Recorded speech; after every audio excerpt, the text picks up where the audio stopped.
Hey guys, in this video we're going to go ahead and talk about verifying and simplifying trig identities. So what you want to do, the first one we're going to do, and we'll do as many as we can, we want to just go ahead and simplify. You know that there's no equal sign here. There's no equal sign anywhere. Now, you should know your Pythagorean identities. This one here is the first one. Sine squared plus cosine squared equals 1.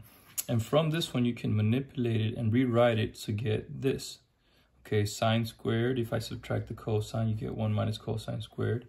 Same thing with the cosine, okay?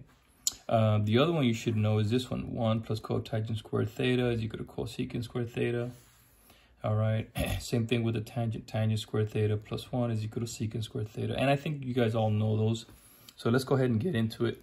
The first one, now remember, guys, what you want to do is, when you see a tangent or something else, you want to write everything or rewrite everything in terms of sine and cosine. So I see a cosecant there. Now remember, cosecant is the reciprocal of sine. So what you're going to do is you're going to write 1 over sine of theta. And then tangent we know is sine over cosine. So sine theta over cosine theta. And when we do that, we're hoping that something simplifies out or cancels out. And in this case, we do, right? We have the sines that simplify out. And then we have 1 over cosine theta. And there it is. Now this, you can also rewrite it as secant theta. And that's your answer. Okay, that's simplified. For number 2, I'm looking at, okay, what do we see?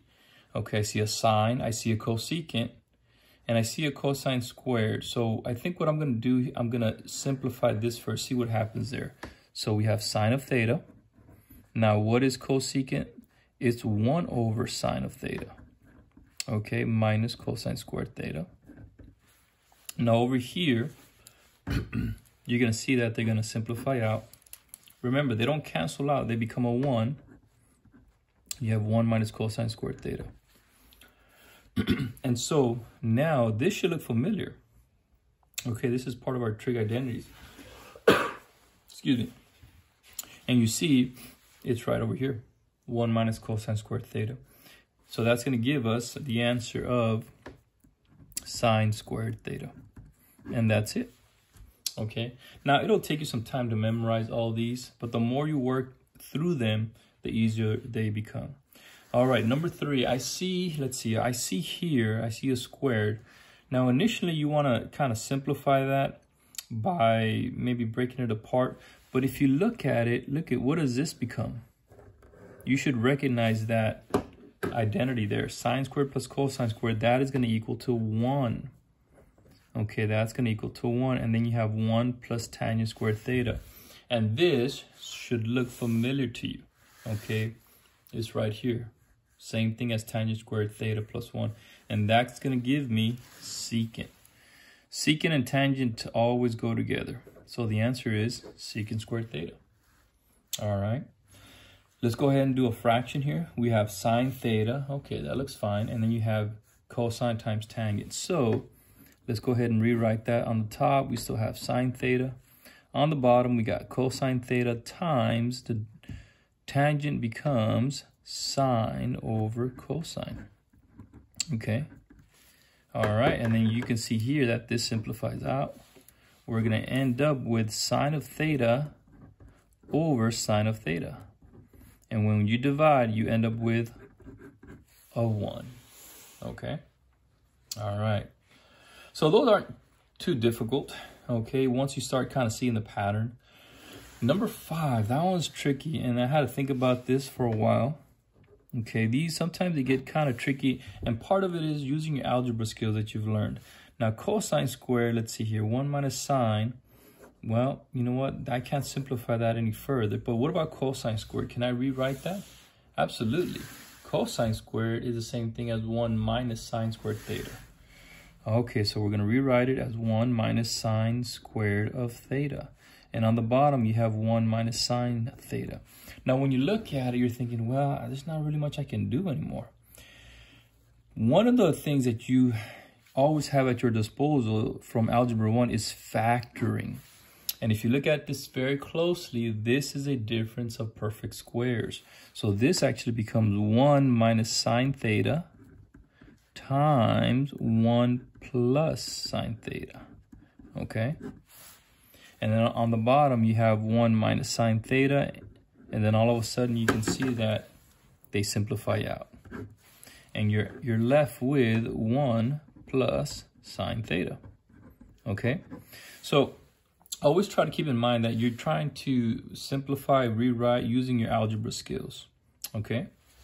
All right, let's go ahead and do a few more just for practice. If you guys want to pause the video, you can. Now, these get a little bit more difficult, but they're much the same, okay? Now, at first here, I look at this and a lot of students want to distribute and multiply, but if I start distributing and multiplying, that's going to become a hot mess. But I do see something here. You see this? This should be recognizable to you. This becomes a 1. Sine squared plus cosine squared, that becomes a 1. That's part of the Pythagorean identity. Now, what about this? Once you start seeing this, you should start thinking, okay, can I rewrite this? So you're looking here at your identities here. So which one has tangent and secant? Well, it looks like it's that one, right? So let's go ahead and rewrite that. Okay, and we'll show you what that looks like. So tangent squared theta plus 1 is equal to secant squared theta. All right, and, well, you know what? If I rewrite this, I can actually get this here.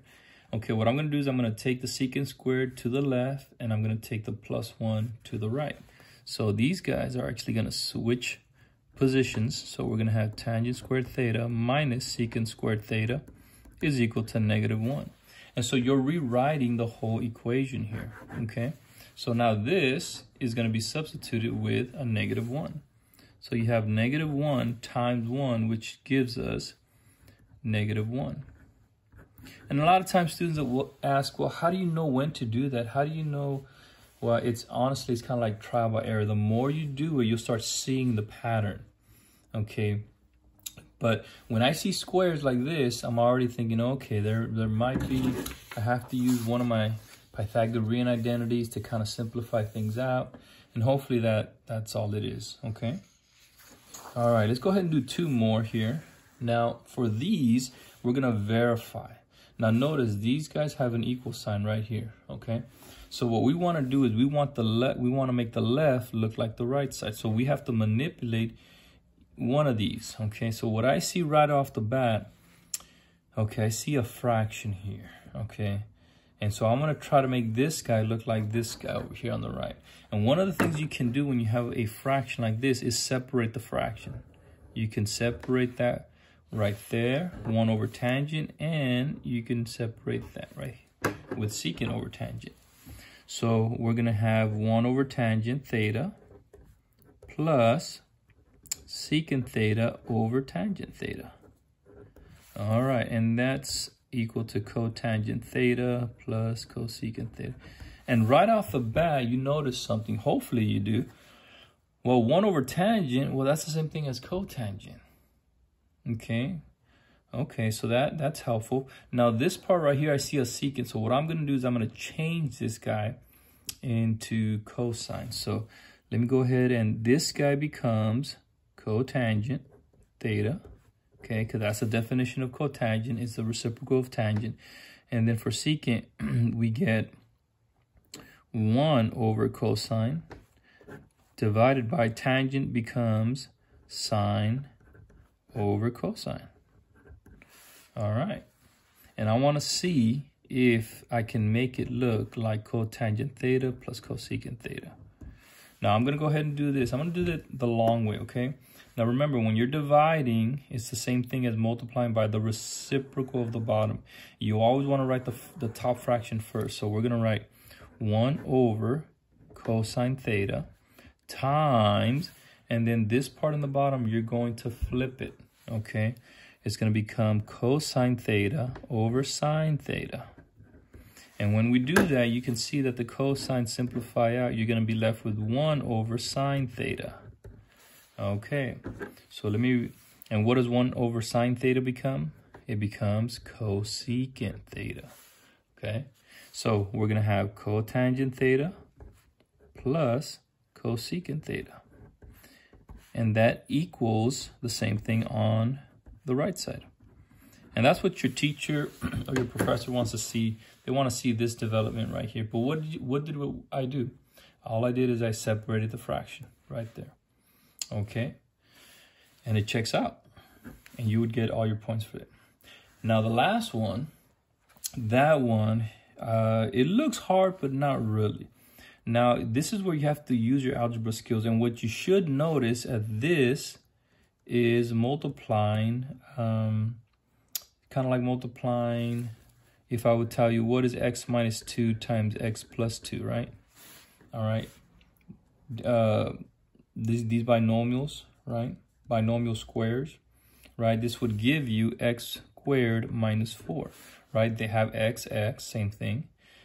2, 2, same thing. The only difference is the minus and a plus. Well, same thing right here, sine, sine, cosine, cosine, but the only difference is the sign. So you can go ahead and just already write this as sine squared theta minus cosine squared theta. And the beauty of that is it helps us because now we're simplifying it into something much more doable. So now, okay, I have to figure out, I gotta make maybe this guy look like the right side.